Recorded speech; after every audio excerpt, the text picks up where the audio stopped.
Hey everyone, welcome back to Shaping Sapiens. I'm your host, Amelia Torres, and today we're exploring the idea of a dream and how sometimes at first dreams can feel so right that yes, this is what I'm meant to do, this is my calling, this is my passion, this is my path, I'm going forward in this direction, and nobody can stop me. But then inevitably, right, obstacles do come up. And we need to make a decision, a choice about whether to follow it or walk away. Our guest today has a story like that, and he shows us that if it's really meant to be, that no matter how much time has passed, that dream will find us again. So please sit back, relax, and welcome my cousin from Mexico City, Diego del Pozzo. Hola Amelia, ¿cómo estás? Muy bien, ¿y tú? Very good. I'm really happy and honored that you invite me to your podcast. I just happen to love. I just heard the four previous episodes, and I'm honored to be here tonight talking with you. Oh, thank you. I'm honored that you get to share your story with us tonight. It's going to be really exciting. So tell us where you're from. Was born and raised in Mexico City. Mm-hmm. Which is the Aztec capital called Tenochtitlan.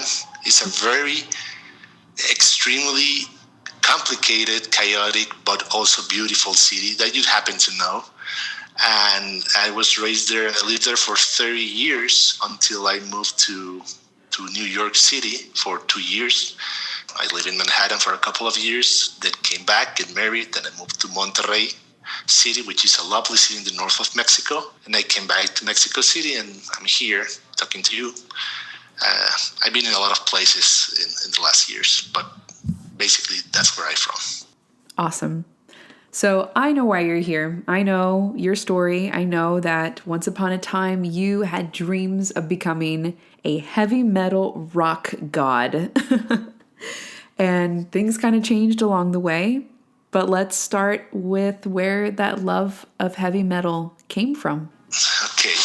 When I was a small kid, I probably was 6 or 7, I loved this Mexican clown called Sapiens.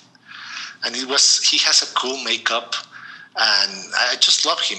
I sang all his songs, and I really enjoyed him. And one day, my brother Freddie, your cousin that you happen to know, bring me this cool album. It was a vinyl from a band from New York called Kiss, and that was just changed my life. I love the makeup. I love the fireworks when I saw them in the TV, and I related them with Sapiens, and it all started there. So I love rock and roll from that moment. And then later on, in the early 80s, I also started listening to British heavy metal bands like Iron Maiden, Judas Priest, Def Leppard, that happened to be called the new wave of British heavy metal. And that was because one of my best friends, Pozzo, Rafael, who lived like 10 houses away from my house, just came back from England. He lived in Sheffield for a couple of years, and he learned how to play Dungeons and Dragons and how to listen to heavy metal British music. And yeah, probably your audience by now can know that I was a nerd, like many kids that play Dungeons and Dragons in America and all over the world and listen to heavy metal. Yeah. So basically, that was it. Yeah. Wow. Yeah. When when we talked earlier and you said that you played Dungeons and Dragons, I said, "What are you? That's crazy! I did not know that." It was so cool for me at the time, and now that I look at the perspective, say, "Okay, this is so nerdy, so for geeks," but it was good because it helped me a lot to improve my English. And I just want to apologize to your audience, because if my English is not accurate, fluent at all, they have to understand that it's my second language. But I'm doing my best to your audience. Oh, you're doing great. No worries. Can you tell me if Dungeons and Dragons has changed a lot since you've played it back in the day? Honestly speaking, I got like traumatized by Dungeons and Dragons after I realized, because of that game, I don't have female friends and I don't have, parties and things like usually common teens do. So I just block it from my mind. I throw all the books away, all my dice, everything of the role-playing game. And honestly speaking, I haven't played that since probably 25 to 30 years. From 20 to 25 years, yeah. I don't hate it, but I just want to keep it away from myself. So the 90s was an interesting time to grow up, it sounds like. Yeah. I mean, in the 90s, I was a teenager, probably I was 18 or 19. And the media and the rock and roll and the heavy metal, hard rock was so huge in the US. MTV was actually putting music videos. It was not reality shows that is nowadays. And it was so cool. That rock star lifestyle, just got engaged. I mean, we were so impressed with that rock style. We dream of it. Was really aspirational to become a rock star, and mostly from LA. And in LA, it happens to be all the major record labels when there were record labels back in the days. And, bands like Motley Crue, like Rat, like Poison, Van Halen, they all played there. And it was a dream to be a rock star in LA.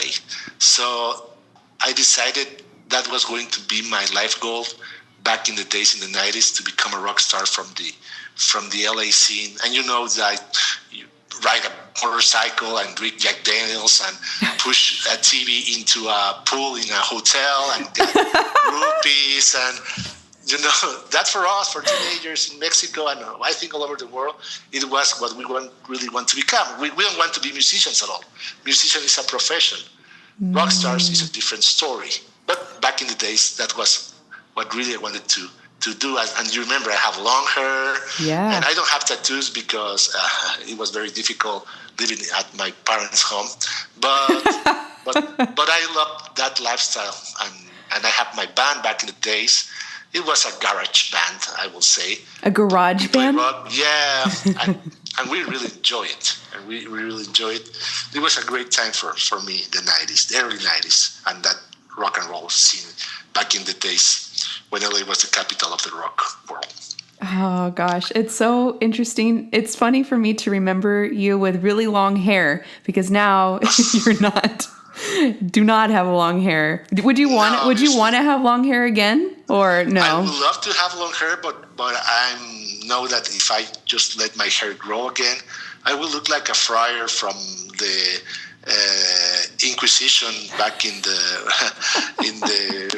15th century. Well, I don't know, that kind of because my hair is not as as I was when I was in my 20s, right? Oh. So I'm going bald, so I don't look the same way. I know you'll have a little more weight. It will look more like a friar of the Saint Inquisition rather than a rock star from a glamorous rock star from the 80s. That's okay. You can be you're a clean cut rock star now, right? You can. That's what you can be. So I'm curious. Back in the 90s, there had to have been a moment where you decided, this is it. Like, I want to do this. When a person finds their calling or their passion, they just get head to toe with this knowing that, yes, this is it. Yeah, I believe that was early in the 90s when, I was playing a lot with my band, and I was convinced that was really what I wanted. So I made a plan of trying to finish high school with a technical career in accounting. My dad was an accountant, so in Mexico you can do a technical career, so you can make a living. You won't become rich, but you can do a decent living. You can survive. And I wanted to tell my parents, here's my technical career.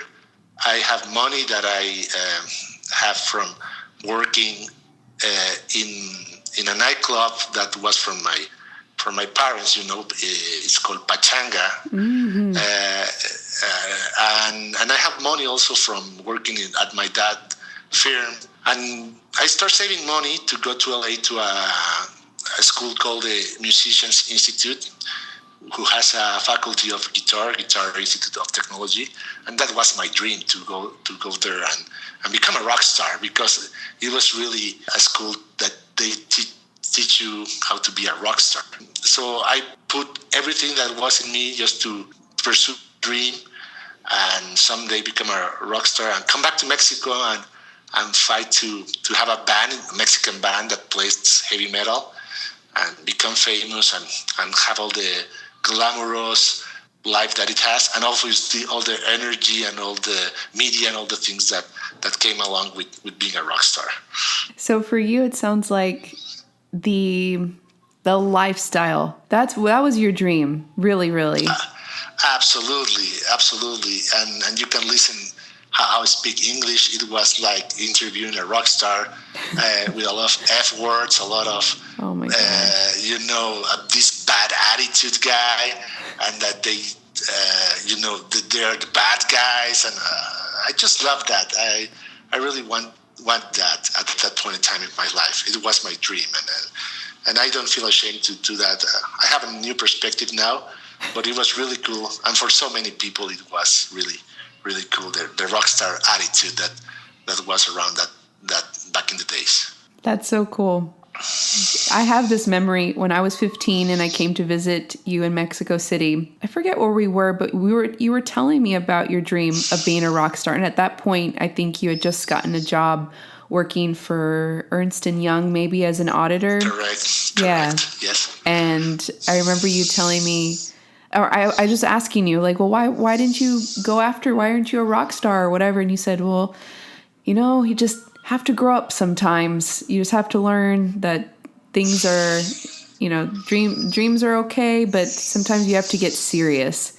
And I just remembered the feeling of, I feel like you're going to miss out on something. I know that you gotta make a living so you don't starve, as you said, but I just remember the feeling of, I don't think you're quite happy with that.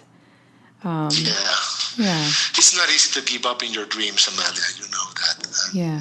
But the hard reality always sometimes slams your head. I don't know if that's correct, Seth. Reality came by, and you have a real reality check. And then back, it was perfect. It was 1994 that my band wasn't making any progress. We did not get any money because situation in Mexico has always been difficult. And that year in particular was really tough because in that year there was a war in a state of Chiapas in Mexico. The candidate to be president of Mexico, Pozzo, was murdered. And we changed president, and the previous president didn't make a good work at all. So the economy was really bad. The peso devaluated. It loses 50% of its value. So it was a very, very hard time in the history of Mexico, and also for my family and also for myself, because my savings for going to this Musicians Institute cut by the half. I never expected that devaluation happen.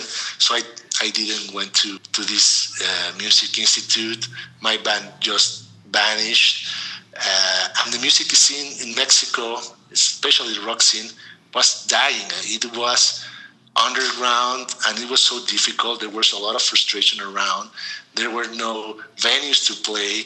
It was like a compile a lot of things that just came to a very difficult decision that was, let's try something different and let's move on.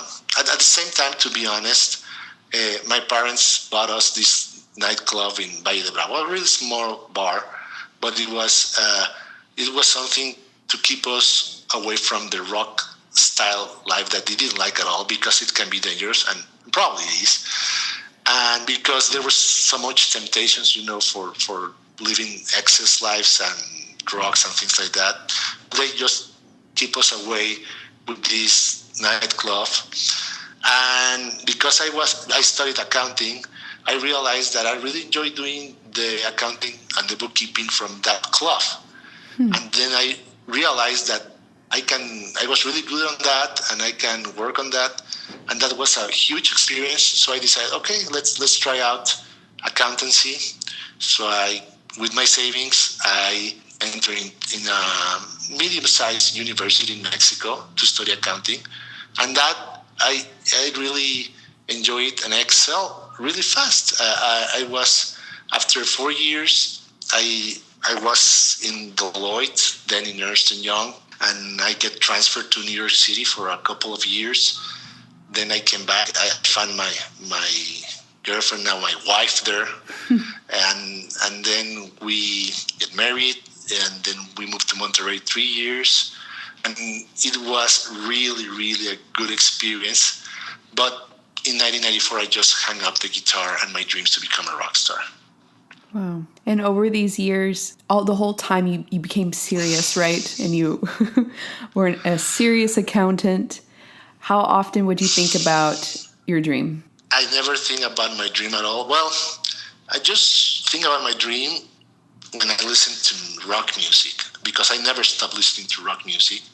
I was aware of my bands and what we're doing. We was very little, and I didn't know about any bands that came up from Mexico, but it was there. I mean, living in your city, there's a lot of shows, a lot of venues, a lot of rock going. It's pretty much everything there. So I was like very constantly going to rock concerts, but my goal was very clear. That was to grow up in Ernst & Young, to become a partner, and that auditor lifestyle that is completely different from a rock star lifestyle that it is. So I think a lot. I didn't think a lot, and I didn't want to get so much frustrated about this situation. But it was like this small light inside of me that I was always thinking, what if? Mm. So yeah, it was difficult, but it was there. But at that point of time, I was just concentrating on my career and my marriage. Yeah. I wonder, did you ever share with any of your colleagues, right, in the accounting firm, would they have ever believed that you were a rocker? No, they don't. Recently, it happened when I just came back to do some work at the rock scene in Mexico. But back in the days, not really. So now I know that you have gone back into rock music. And I mean, I guess it was like last year, maybe around last summer. I remember on Facebook you had posted something with this new band. And I said, oh my God, look at Diego. He's doing it. He's back. He's doing the rock. Well, in 2011, I just finished my MBA at Monterrey, and the situation in Monterrey was really bad in terms of security. There was a lot of gunfights and kidnappings, and it was really, really bad. So we ran away from Monterrey and come back to Mexico City, and it was a really something that turned around really sad, because we bought our first house in Monterrey. We planned to do a living there. We loved Monterrey, and in 1 year, everything just changed. Wow. We came back to Mexico City, and on the Christmas vacation in the Riviera Maya near Cancun, it was a really nice vacation, and we conceived our daughter Daniela. And we never thought that we were going to be parents. We already resigned. We just gave up to be parents, and it was like a miracle. So in January 2012, we got the news that Veronica, my wife, was pregnant, and we were the happiest couple on earth, because we were late 30s, almost. I was 40. Late in our 30s.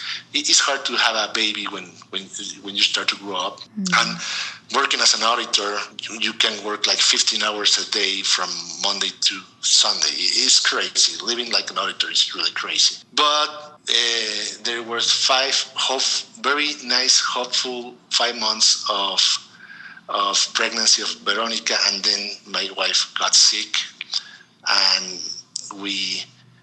my daughter Daniela has to came out when she was 5 months and 0.5 kilos. That was she was really, really small when she came out, and she only lived 2 days. And it was really hard to talk to her, but I talked to her a lot. We only became parents for 2 days, 2 wonderful, lovely days that I'm really grateful that I have. Because even though that is obviously one of the most painful things that you can live as a person, it made me do a lot of promises to Daniela. And once she went to heaven, that was a crucial time in my life that I stop and say, what am I doing with my life? Is that time that you happen to look at the mirror and look back and see what I have been doing all these years? What do I really want? And I just find out that I wasn't happy anymore at Ernst & Young after 12 years, and after many achievements that I have. I just resign and find out for a new job and start a new life. And, we have some psychological help because of the situation. But to be honest with you, Amelia, my wife got a hold of her work. She worked also in Ernst & Young, and she actually became a partner. She was one of the 4 women partners in Mexico, which is quite an achievement. Yeah. Because it's 90% men and 10% women in Mexico.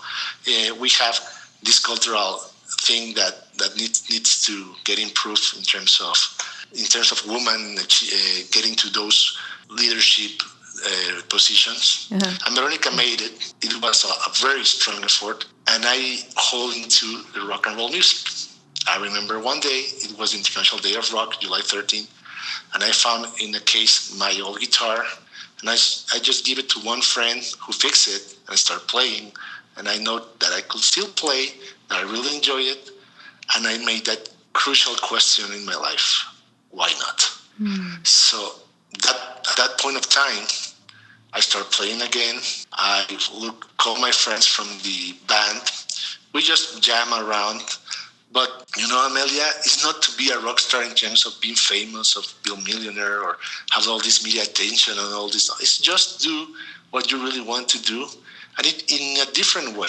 I was able to issue an EP, an album, a CD that it was paid with my money from my salary. But I was really happy to be able to do that because I was able to document what I lived 20 years ago. And once I record that album and just came out, it was a gift to my daughter to say, here's one of the promises I made to you. This is for you. And now I'm doing what I really like the most, which is play rock and roll. Huh. So I really want to tell your audience, don't think that I am a guy who actually has long hair and live. If you look at me, I'm an office guy. I'm a director of operations and finance here at a Mexican fund. But now it's different because my free time, I use it to play guitar and to promote my album, to be in radio stations, to meet a lot of people. And I was able to go to a festival in Germany called the Wacken Open Air, which is the most important festival in heavy metal. That was in 2015. I was promoting my album, and in the next year, I was appointed to represent Mexico in the metal battle. It's a battle of bands. Wow. From all over the world. Wow. And I was appointed to be the juror. So it's incredible how things just came without even dream of, because you are truthfully, honestly doing what you like the most, and things just happen. And you have to put away all the problems, all the frustration around not being a rock star, not make a living about music, about all the jealousy that is around the music, all the ego that is around the music, because that really has made that we don't have a rock scene in Mexico. And it's so shameful because we have so many talent here in Mexico. The only 2 guys that are heavy metal guys that just made it is Rodrigo and Gabriela, that you happen to love them. Play for me. Yeah. But that's not heavy metal at all. Right. But they are enough talented, and they just work hard. They fight against everything, and they are not making a living out of music because they just believe in themselves and broke all the paradigms and all the things that can really, really get you into a frustration mode. And that once that came back, is worthless. I mean, you have only one life. Time is really valuable. and you need to do what you like the most and find a way to do it and enjoy it every second with passion and love. Wow. Yeah, I love that. I have the biggest smile on my face because your passion is so infectious. Like, I feel that I can do anything. I'm very inspired by you, Diego, and I feel just all kinds of love knowing that we get to be cousins. That's really awesome. I wanted to talk about Daniela, and because I know it's probably obvious to the audience that she has played a very important role in your life. But I want to hear about her. What was she like, and how is she still a presence to you today? Well, she was a very small, beautiful baby. She was so small that she wasn't able to survive after she was born. But for me, I'm a religious guy. I'm kind of weird because I am a Catholic. Here in Mexico, most of the people is Catholic, which is dramatically be dropping the percentage of Catholics in Mexico for many reasons. But I'm still a Catholic. I was raised a Catholic. Nowadays, I'm studying the Gnosis. It's called Gnosis. Mm-hmm. And it's a very interesting, science, metaphysic thing about religion, which I just love it. I studied that with Veronica, and trust me, it has changed her life. Wow. And I'm a metal dude, so those three things are really doesn't get along each other. So, yeah, wow. But I love to be like that. I mean, just trying to be respectful in what I do. And when I'm religious, I had to baptize Daniela. Mm. It was a very important moment in my life. That was the moment that I feel the most connection with God. Wow. And after speaking with Daniela and after meeting her and along with Veronica, I note that there's a heaven. And what is heaven like? It's just like being a parent. If you can being a dad or see your son, something that come out from you, that is heaven. So I'm still working on this life to trying to do my best to earn that heaven.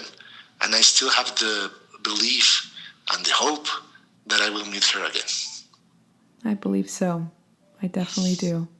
I believe that she's with you every day and she's cheering you on in your music career. And yeah, she probably loves metal, and I saw her in every sunrise, and it changed my life in a way that here in Mexico we have so many lovely views. The sunrise, the butterflies, the monarchas butterflies, the rivers, the sea, and all those fabulous landscapes. When I saw them, I just think about her, and I think she smiled at me with all the people that already went and are with her. So she's a very important part in my life. Will always be. If she were here right now, because I feel that she is here in spirit for sure. But if you could say anything to her, what would you say? I love you, mija. I miss you very much. Okay, Amelia, that moments of awkward silence. I know. I know you can barely handle the awkward silence. And it's not awkward. It's just letting the space be. Okay. Yeah. So going forward. So I'm going to be playing around, not a lot, but enough to keep rocking until I die. Awesome. Do you have any upcoming shows? Yeah. Well, we're going to be playing on November 5th. Okay. Here in Mexico City. Cool. And probably some show at December. And I have 2 or 3 projects to work on for 2017. So I'm going to be very busy. Right now I'm still doing a lot of promotion in radio. You stream basically because there's no heavy metal radio in Mexico. And I'm supporting a lot of friends that play, and I'm producing them. And I'm doing a lot of work with them because that was the kind of help that I wanted to have 20 years ago. and that nobody gave us. And then now that I'm able to support financially or with my time or my experience, I really feel great to be able to do that with a lot of people that play rock. Wow, how cool that it's like a full circle for you, you know? Oh, absolutely. It's amazing. Yeah. That's so awesome. And recently, a band called Twisted Sister came to Mexico. Yes, I know them. So, the guitar player, JJ, he looked so old, and I saw him and I said, okay, I have like 30 more years to do this. But they have this song called The Fire Still Burning, and that's my life. I mean, don't let that fire, let the fire burn. The Fire Still Burning is really a good song that summarizes what my life represents. And that's why I'm here. I don't letting that fire, I was letting the fire burn. Let the fire burn. Diego, this was so much fun. Thank you so much. Thank you, Amelia. A real pleasure. Un abrazo muy grande desde la Gran Manzana. Un abrazo muy grande desde la Gran Tenochtitlán. We'll talk soon. Bye then. Bye. Ciao. And that's our show for today. But before we go, here's a taste of Diego's band Vecna, which was named after a character from Dungeons and Dragons.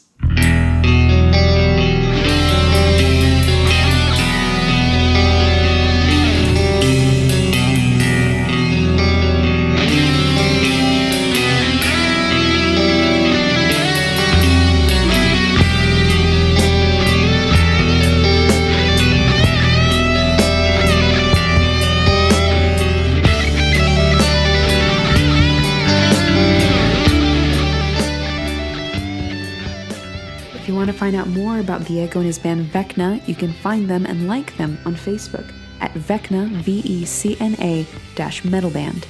And you can listen to this song, La Luz del Caminante, and the rest of his EP there as well as on Spotify and Apple Music. I'll see you next time on Shaping Sapiens. And until then, good night, good morning, good afternoon, wherever in the world you may be. Soledades al saber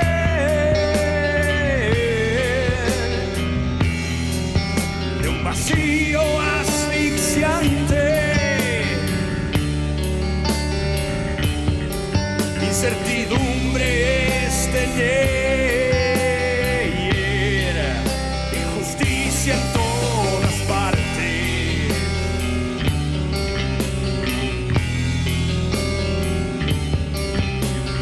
No hay forma